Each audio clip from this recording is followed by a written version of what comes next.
This bulletin proudly brought to you in association with Alex Campbell's Menswear.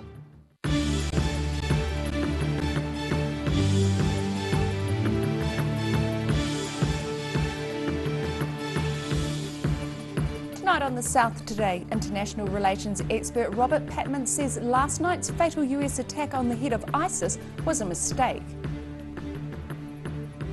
Donations to Tongan tsunami relief stack up in Dunedin as locals rally together to support the islands. And members of Christchurch's elderly population ask what help there is in dealing with the threat of Omicron.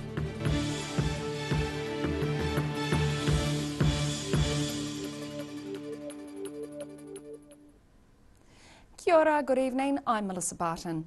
In international news, overnight New Zealand time, the head of ISIS was killed after being targeted in a special forces raid by American troops. US President Joe Biden is hailing the militant terrorist leader's death. However, a Dunedin-based international relations expert is expressing concern. There's only wreckage left of the third floor of this building in Syria after an explosion blew it apart, killing the leader of Islamic State, Abu Ibrahim al-Hashimi al-Qurashi. But it's a move international relations expert Professor Robert Patman doesn't believe will solve anything. It tends not to demoralise the organisations who lose their leaders, but, if you like, stiffens their resolve. Senior US officials say the IS leader blew himself up as the US operation got underway in the northwest of the country. Professor Patman says it's America doing the same old thing, which hasn't worked in the 20 years since 9/11, as terrorism is not a military problem. It's a political challenge where you have to discredit the ideas that these extremists represent, and therefore killing their leaders doesn't actually discredit their ideas. If anything, it boosts them. He's disappointed with the Biden administration and doesn't believe its approach is dealing with the root cause in the Middle East. Professor Patman says it seems hypocritical for a country which claims to follow a rules-based system to do such a thing. Killing leaders, we know in the last 2 decades, doesn't get rid of the problem. Al-Qaeda hasn't disappeared, it's lost virtually all its leadership. Islamic State has lost all its leadership, it hasn't disappeared. He admits New Zealanders can at times think issues like this don't affect us, but he likens last night's events to the Christchurch mosque shootings. You know, because of our geographical position, Darryl, we tend sometimes to assume that we're immune from events. I think Christchurch was a wake-up call, we're not. He says the Christchurch call began a discussion with the goal of eliminating issues of inequality and racism which are used by extremists to get traction. He believes New Zealand's counter-terrorism work since the events in Christchurch could be a lesson for the US as well. In Dunedin, The South Today. The government's announcement of the country's border plan hasn't gone down well for some. A hospitality representative says New Zealanders are being punished for having high vaccination rates and low rates of community transmission of COVID-19. Queenstown Hospitality Regional Manager Darrell Jenkins says the government's plans will not alleviate business staffing issues. Yesterday, Prime Minister Jacinda Ardern announced a 5-step plan, which would gradually reopen the border over the next 8 months. Managed isolation and quarantine will be removed for vaccination travellers, with 7 days of self-isolation required instead. Queenstown Airport Chief Executive Glenn Sowry says along as the self-isolation requirement was in play, Queenstown will remain closed for business to any international tourism. A Dunedin hospital donation drive to support residents in Tonga has been a great success. A large number of donations have come in from the hospital's wards and members of the public, resulting in a good range of supplies to assist our Pacifica neighbours. More than 30 boxes filled with much-needed items ready to be sent overseas. The Dunedin Tongan community celebrated the week's collection efforts at Dunedin Hospital yesterday, with piles of donations ready to help Tongan communities. Overwhelming support and willingness to donate to help not only our family here, but also to feel better and feel relieved with the stress that they've been under for for the whole week last week. But knowing that they have something to offer back to support their families in Tonga. Tonga is still recovering from the eruption and tsunami last month. The local collection drive saw a range of canned food, rice, toiletries and general goods donated. along with more than $1,600 in cash, all aimed at helping those impacted by the disaster. And obviously what we see today is the outcome of, the love and support that's been shown or demonstrated by the Southern District Health Board staff. Hospital patients and staff led the contributions for the donation drive, supported by other groups in the community. It was really humbling and heartfelt gratitude and appreciation for what they have put in place to support our Dunedin Tongan community. Donations are still being collected to support Tonga. In Dunedin, the South Today. It appears there may be a match for the source of the phosphorus dump discovered earlier in the week in Dunedin. A century-old match factory is the likely cause of the dump, which saw residents of Dunedin's Caversham area evacuated. David and Rutherford streets were cordoned off by emergency services after the volatile compound was discovered. Local hobby historian Amanda Nunn says the wax Vesta matchworks have been in Caversham since the early 1900s and can be linked to the phosphorus site. A Christchurch man has sparked a conversation about the country's elderly population and their lack of access to up-to-date COVID-19 information. John Patterson wants to figure out ways of helping the elderly cope with Omicron before it spreads across the country. As cases of the Omicron variant of COVID-19 increase across New Zealand, 85-year-old John Patterson is concerned that some elderly living here are in fear of the disease. He believes they're the population most at risk from COVID-19, but often have the least amount of information, because many elderly people don't have easy access to technology or support from family and friends. There's a lot of stuff that people are worrying about that I don't think they should be worrying about. But you worry far more about what you don't know than what you do. He says while technology has evolved online, the elderly just need information that they're able to understand. We're not stupid. It's just we weren't brought up with all of this new language and new stuff. Chief Executive of Aged Concern Canterbury, Simon Templeton, admits COVID is a challenge for everybody, but especially so for older people. But he says there are a lot of agencies available to assist those who do need a bit of help. The health line is a great first port of call, so they can give that a call. It's open, I think, almost 24 hours a day, and they will give you the advice that you need about where to go, how to get tested, when to get tested, and those other support systems available. They will then link into services like the ones that Aged Concern offer. Aged Concern Canterbury already assists with providing transport and getting people sorted with getting their COVID passes. I would encourage older people to stay connected with friends and family, keep doing what you're doing. Obviously, take precautions, and we know about mask wearing, but it is really important that we stay living our lives, that there is support out there for you if you need it. And with the threat of Omicron spreading further, people like John Patterson are hoping some of New Zealand's most vulnerable citizens won't be left out. In Christchurch, the South Today. Still to come on the South Today. The Southern District Health Board moves to dispel rumours of positive COVID cases present in the South, and a woman is in serious condition after a vehicle rolled near Tana Beach, Dunedin, yesterday.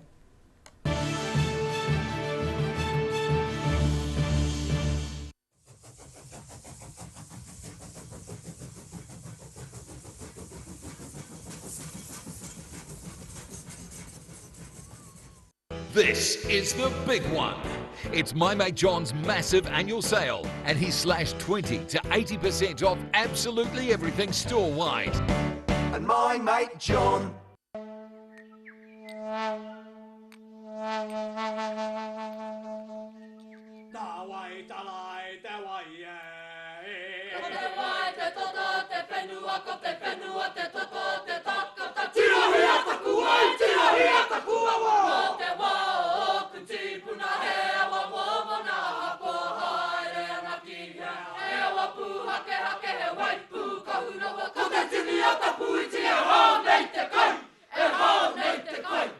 Oh there, guess who?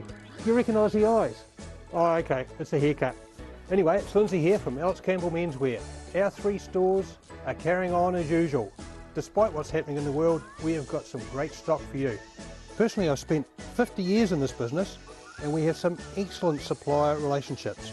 We've got great stock, it's hand-picked, it's here, it's on time, and it's ready for this great summer. Alex Campbell Menswear, it fits. So, as my favourite cut says, keep calm and carry on. Hi, we're Age Concern Otago. Age Concern Otago hosts a multitude of social activities, including interwalks. A poorly maintained heat pump can lose up to 35% of its output. The Mr. Heat Pump Cleaner team are experts. Their specially developed chemical wash is totally biodegradable. Call Mr. Heat Pump Cleaner and get the job done by the professionals.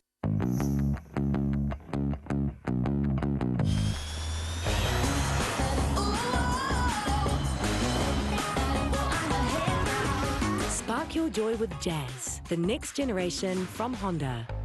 If you're at risk of developing melanoma skin cancer, you owe it to yourself to have a mole map. Mole map is coming to your area. Phone today to make an appointment. It could save your life.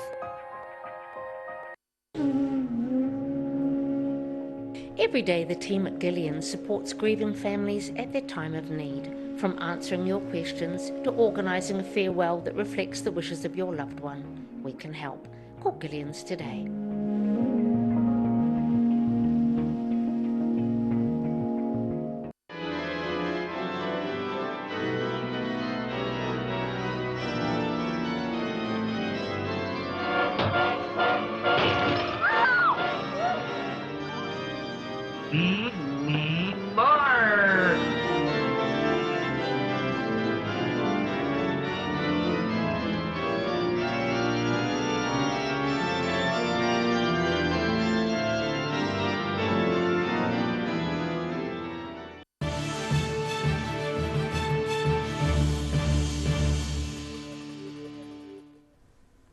Welcome back. Otago University has advised students all lectures will be held online for the first part of semester 1. However, the university also told students when possible your tutorials, labs and field trips will be on campus in person. It had been hoped Otago University could stick with on-campus lectures for the start of the academic year. However, the announcement was made in order to give students and staff some certainty, with all lectures set to be held online until at least the mid-semester break in mid-April. The Southern District Health Board is moving to dispel rumours that COVID-19 is present in the south, as misinformation circulates in the community. The Health Board says a potential infection case at Otago Boys High School has tested negative, following a false positive result.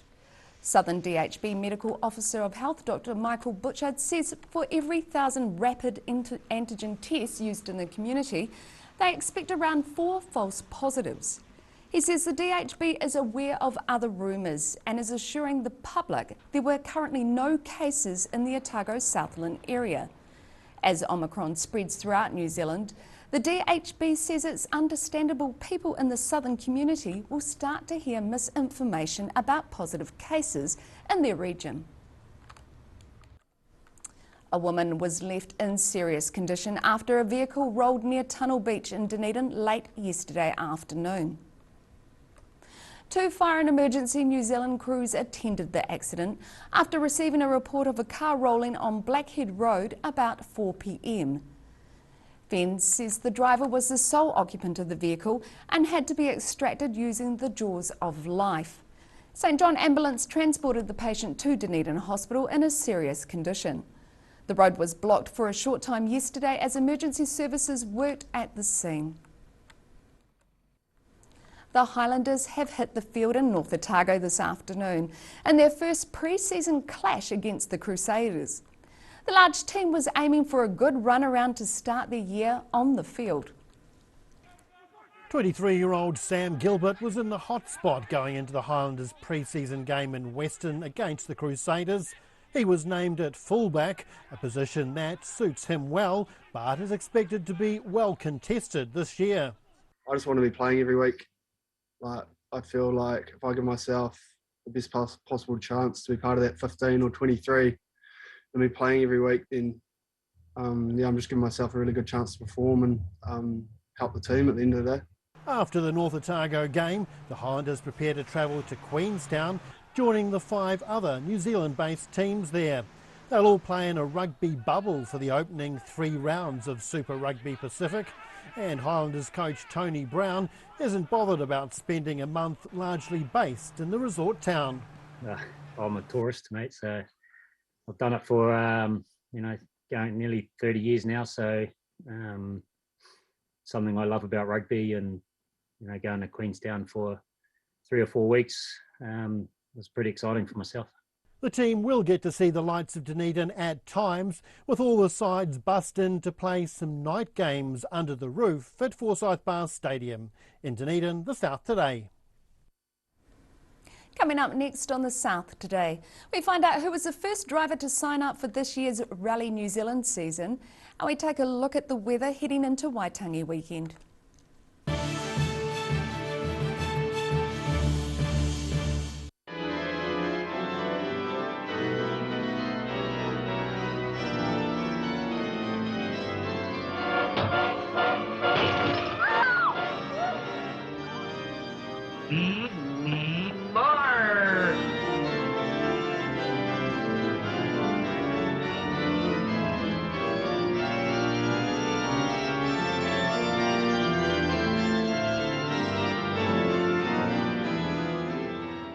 Livingwell Disability Resource Centre, a not-for-profit charitable organisation and your one-stop shop for information and resources to help you retain independence. We offer a wide range of assistive products from jar openers to mobility scooters and provide assessments for Total Mobility, the half-price taxi scheme. Come and see the friendly team. You'll find us on the corner of George and Bath Streets, ground floor of Burns House.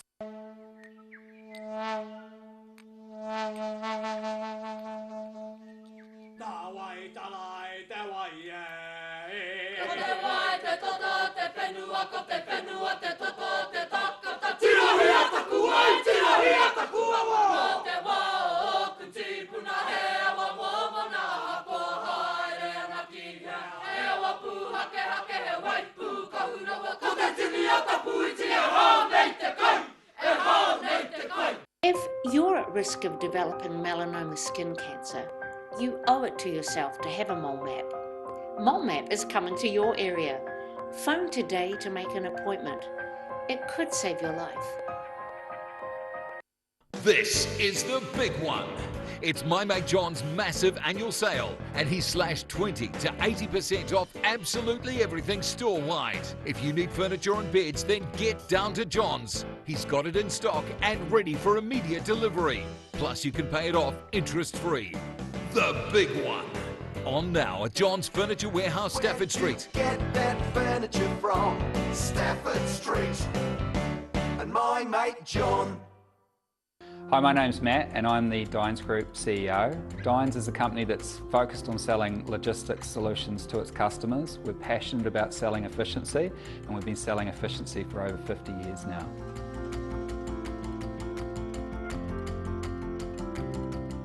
A poorly maintained heat pump can lose up to 35% of its output. The Mr. Heat Pump Cleaner team are experts. Their specially developed chemical wash is totally biodegradable. Call Mr. Heat Pump Cleaner and get the job done by the professionals.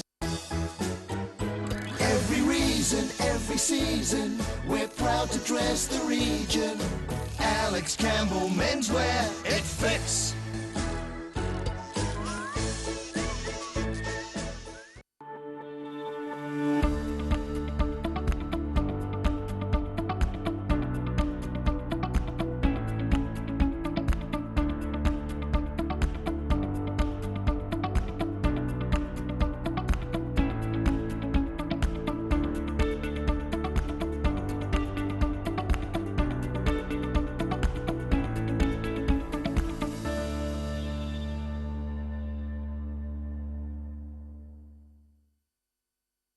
MTF Finance can help you turn the key on your next vehicle with a loan made just for you. TCs and lending criteria apply.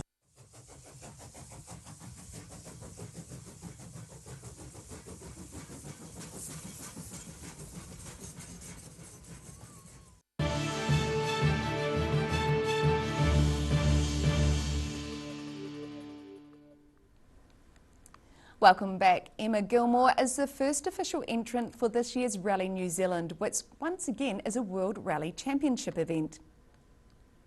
The lifting of international travel restrictions is set to help Gilmore, who's currently in the air on her way to the UK for the start of the Extreme E season. She's set to share the drive with male counterpart Tanner Faust, competing for the McLaren racing team. She's also signed up to take part in this year's Rally New Zealand season, where she's set to drive her trusty Suzuki for the Vantage team. It will be Emma Gilmore's 10th year of racing in New Zealand's biggest motorsport event. As the 2022 Winter Olympics gets underway in Beijing, there are hopes the New Zealand team could bring home the country's first snow sports gold medal. Central Otago athletes feature strongly in the team of 15, with high expectations for free skier Nico Porteous and snowboarder Zoe Sadinsky-Sinnott. This will be the second Winter Olympics for the Wanaka pair, who both won bronze medals at the 2018 Games when they were just 16. Alpine skier Alice Robinson could also feature on the podium, following a series of World Cup wins. The first chance to see our Kiwis in action will be in the snowboard slopestyle tomorrow. And now recapping tonight's top stories on the South today. International relations expert Robert Patman says last night's fatal US attack on the head of ISIS was a mistake. Donations to Tongan tsunami relief have stacked up in Dunedin as locals rally together with supplies and money to support the islands. And members of Christchurch's elderly population ask what help there is in dealing with the threat of Omicron, especially for those without technology.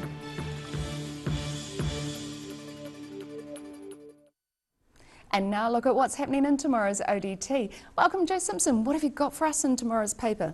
Dunedin school bus routes have descended into chaos following the closure of a commercial bus service. A COVID case has been reported to have visited Duntroon. However, the DHB warns to be careful of misinformation and rumours. Students coming to Dunedin have been warned to cool it on the partying amid fears that out-of-control parties could spread Omicron. And Relay for Life has been cancelled, but the event still has legs. John and Julie Moyle will be able to participate by dressing up and running around their property instead. Fantastic. And you can catch all of that in tomorrow's ODT. And now it's time for a look at the weather.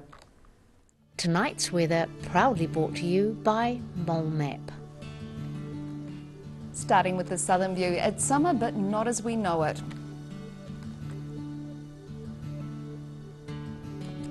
Looking at the situation, coastal showers tomorrow but clearing weather on Sunday, and the weather looks mostly fine inland. Cold temperatures for this time of year though, as winds remain sourced from the south.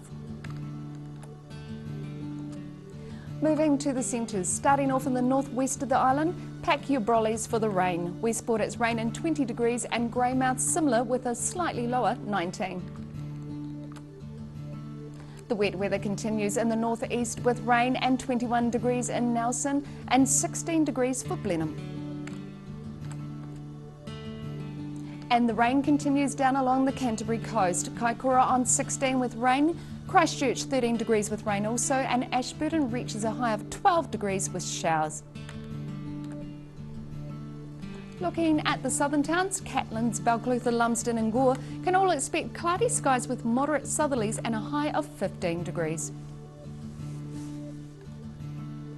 Moving to the Central Lakes area, Wanaka, Queenstown and Alexandra, your Wanaka Waitangi weekend starts with moderate easterlies, with the weather becoming fine and a high of 15 degrees. And it's similar in Te Anau with moderate southerlies, some cloud with a high of 16. Heading across to the northern towns along the east coast. Timaru can expect showers with moderate easterlies and 14 degrees. Oamaru is in for showers as well with moderate southeasterlies and a high of 14 degrees also. Heading inland to Twizel and Amarama. Gusty easterlies becoming fine later on with a high of 16 degrees. In Dunedin, rain eases tonight with an overnight low of 11. Tomorrow will be overcast and cold, and so will Sunday with moderate to fresh southwesterlies. Expect showers for most of the day on Saturday, with those tending to become intermittent on Sunday, with the occasional dry periods throughout the day.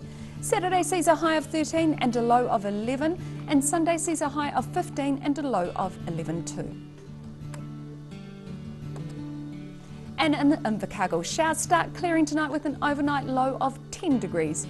Mostly fine tomorrow with sunny periods, a bit of cloud and moderate southwesterlies, looking at a high of 15 and a low of 10.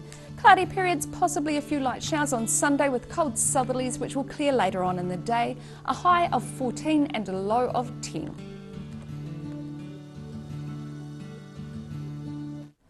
And that's the news this Friday. If travelling this Waitangi weekend, stay safe on the roads and drive to the conditions. We'll be back next Tuesday.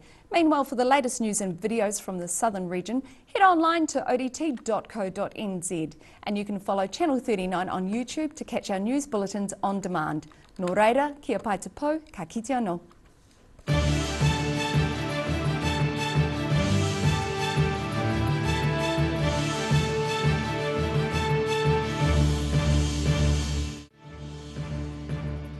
This bulletin proudly brought to you in association with Alex Campbell's Menswear. Public interest journalism funded through New Zealand On Air.